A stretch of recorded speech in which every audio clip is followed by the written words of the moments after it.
So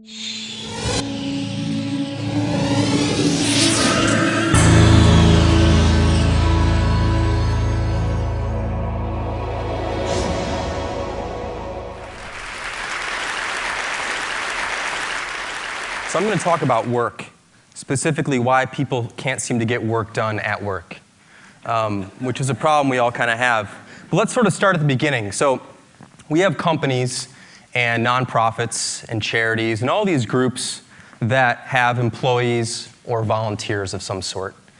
And they expect these people who work for them to do great work. I would hope, at least good work. Let's hopefully, at least it's good work. Hopefully great work. And so what they typically do is they decide that all these people need to come together in one place to do that work. So a company or a charity or an organization of any kind, they typically, unless you're working in Africa, if you're really lucky to do that, but most people have to go to an office every day. And so these companies, they build offices. They go out and they buy a building, or they rent a building, or they lease some space, and they fill this space with stuff.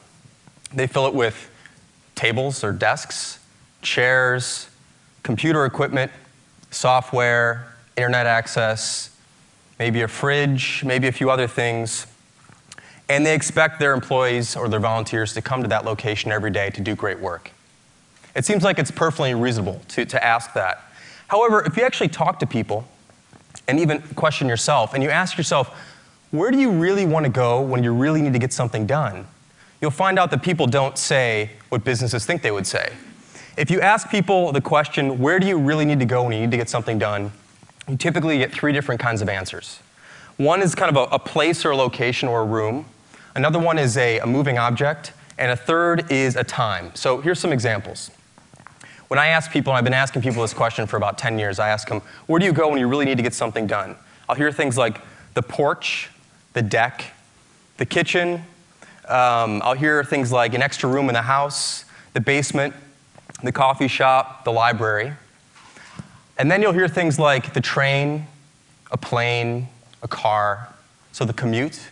And then you'll hear people say, well, it doesn't really matter where I am as long as it's really early in the morning or really late at night or on the weekends. You almost never hear someone say the office. But businesses are spending all this money on this place called the office, and they're making people go to it all the time, yet people don't do work in the office.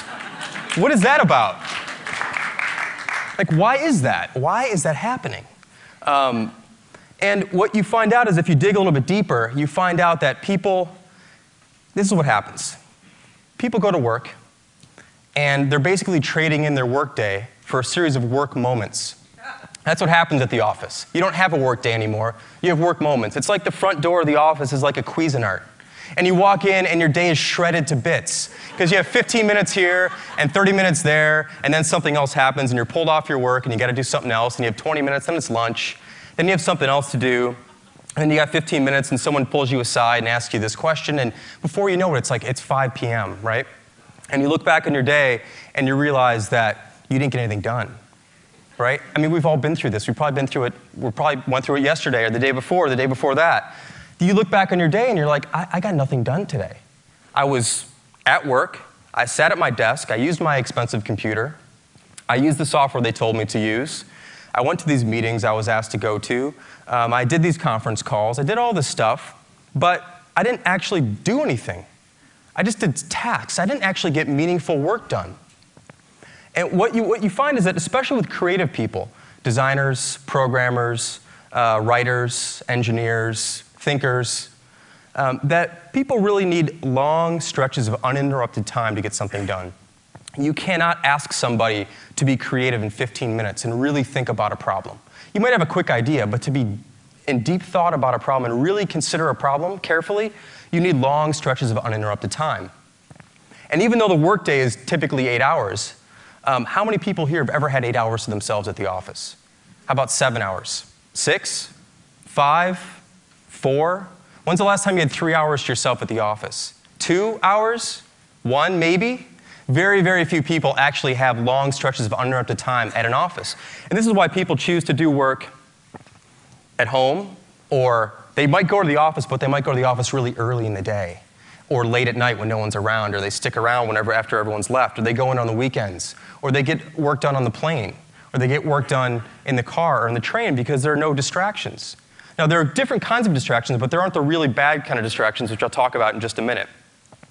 And this sort of whole phenomenon of having like short bursts of time to get things done reminds me of another thing that doesn't work when you're interrupted, and that is sleep. I think that sleep and work are very closely related. And it's not just that you can work while you're sleeping and you can sleep while you're working. That's not really what I mean.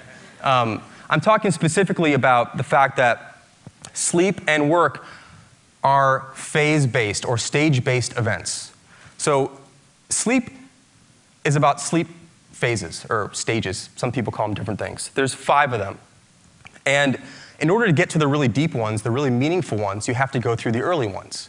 And if you're interrupted while you're going through the early ones, so if someone bumps you in bed or there's a sound or whatever happens, you don't just pick up where you left off. If you're interrupted and woken up, you have to start again.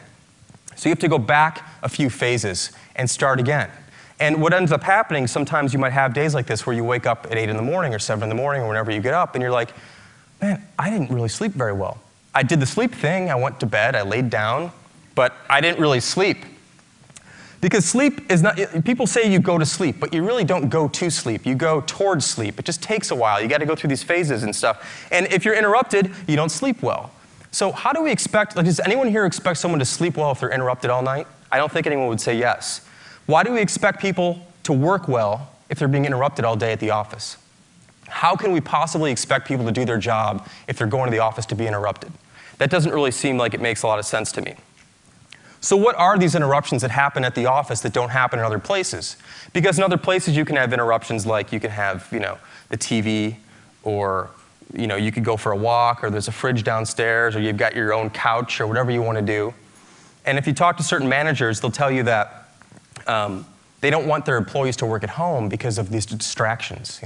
They'll also say that sometimes they'll also say, well, if I can't see the person, how do I know they're working? Which is ridiculous, of course, but that's one of the excuses that managers give. And I'm one of these managers. I understand, I know how this goes. We all have to improve on this sort of thing.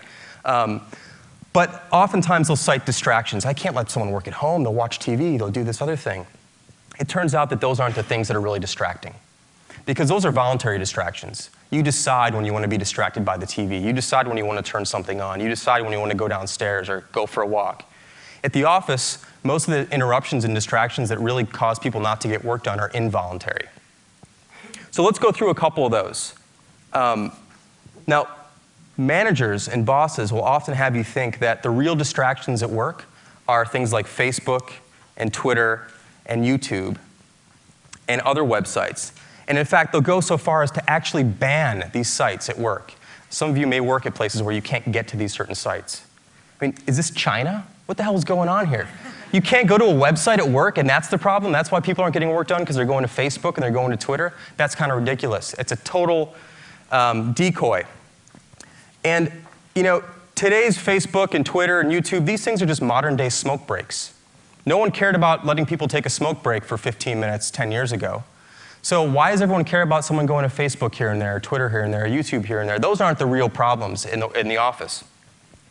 The real problems are what I like to call the M&Ms, the managers and the meetings. Those are the real problems in the modern office today. And this is why things don't get done at work. It's because of the M&Ms. Now, what's interesting is if you listen to all the places that people talk about doing work, like at home or in the car or on a plane or late at night or early in the morning, you don't find managers in meetings. You find a lot of other distractions, but you don't find managers in meetings. So these are the things that you don't find elsewhere, but you do find at the office. And managers are basically people whose job it is to interrupt people. That's pretty much what managers are for. They're for interrupting people. They don't really do the work, so they have to make sure everyone else is doing the work, which is an interruption. And we have a lot of managers in the world now, and there's a lot of people in the world now, and there's a lot of interruptions in the world now because of these managers. They have to check in, hey, how's it going? Show me what's up, this sort of thing. And they keep interrupting you at the wrong time. While you're trying to actually do something that they're paying you to do, they tend to interrupt you. That's kind of bad. But what's even worse is the thing that managers do most of all, which is call meetings.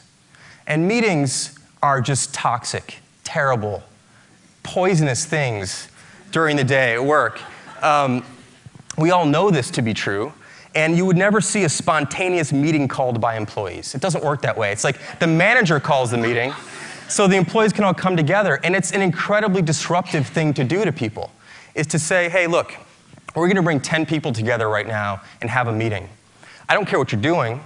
Just you got to stop doing what you're doing so you can have this meeting. I mean, what are the chances that all 10 people are ready to stop?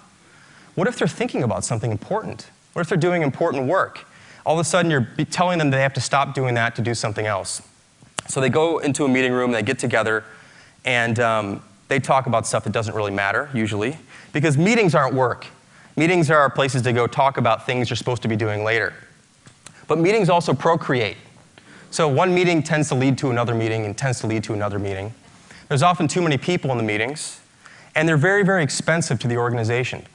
Companies often think of a 1-hour meeting as a 1-hour meeting, but that's not true unless there's only one person in that meeting. If there are 10 people in the meeting, it's a 10-hour meeting. It's not a 1-hour meeting. It's 10 hours of productivity taken from the rest of the organization to have this one-hour meeting, which probably should have been handled by 2 or 3 people talking for a few minutes. But instead, there's a long scheduled meeting because meetings are scheduled the way software works, which is in like increments of 15 minutes or 30 minutes or an hour. You don't schedule an 8-hour meeting with Outlook. You can't. I don't even know if you can. You go 15 minutes or 30 minutes or 45 minutes or an hour. And so we tend to fill these times up when things should really go really quickly. So meetings and managers are 2 major problems in businesses today, especially in offices. These things don't exist outside of the office. So I have some suggestions to kind of remedy the situation. What can managers do, enlightened managers, hopefully, what can they do to make the office a better place for people to work? So it's not the last resort, but it's the first resort. It's that people start to say, when I really want to get stuff done, I go to the office. Because the offices are well equipped. Everything should be there for them to do their work, but they don't want to go there right now. So how do we change that? I have 3 suggestions I'll share with you guys. I have about 3 minutes, so that'll fit perfectly.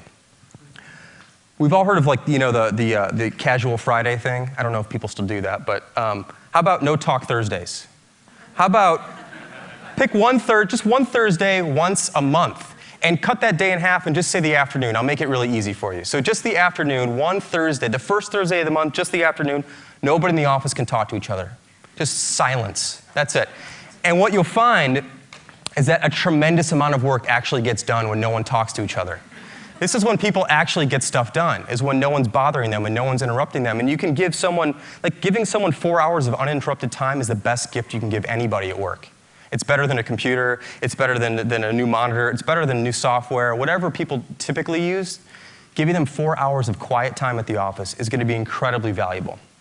And if you try that, I think you'll find that you agree. And maybe, hopefully, you can do it more often. So maybe it's every other week or every week, once a week. Afternoons, no one can talk to each other.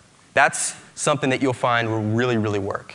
Another thing you can try is switching from active communication and collaboration, which is like face-to-face stuff, tapping people on the shoulder, saying hi to them, having meetings, and replace that with more passive models of communication, using things like email and instant messaging or collaboration products, things like that. Now, some people might say email is really distracting, and IM is really distracting, and these other things are really distracting, but they're distracting at a time of your own choice and your own choosing. You can quit the email app. You can't quit your boss. You can quit IM. You can't hide your manager, right? You can put these things away, and then you can be interrupted on your own schedule, at your own time, when you're available, when you're ready to go again, because work, like sleep, happens in phases. So you're going to be kind of going up and doing some work, and then you're going to come down from that work, and then maybe it's time to check that email or check that IM. And there are very, very few things that are that urgent that need to happen and need to be answered right this second.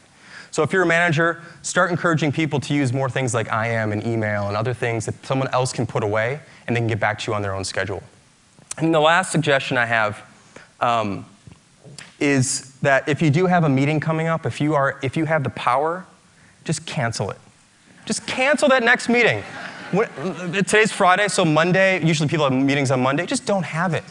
Now, I don't mean like move it. I mean just erase it from memory, it's gone, and you'll find out that everything will be just fine. Like all these discussions and decisions you thought you had to make at this one time at 9 a.m. on Monday, just forget about them and things will be just fine. People have a more open morning, they can actually think, and you'll find out that maybe all these things you thought you had to do, you don't actually have to do. So those are just 3 quick suggestions I wanted to give you guys to think about this. And I hope that some of these ideas were at least provocative enough for managers and bosses and business owners and organizers and people who are in charge of other people to think about laying off a little bit and giving people some more time to get some work done. And I think it'll all pay off in the end. So thanks for listening.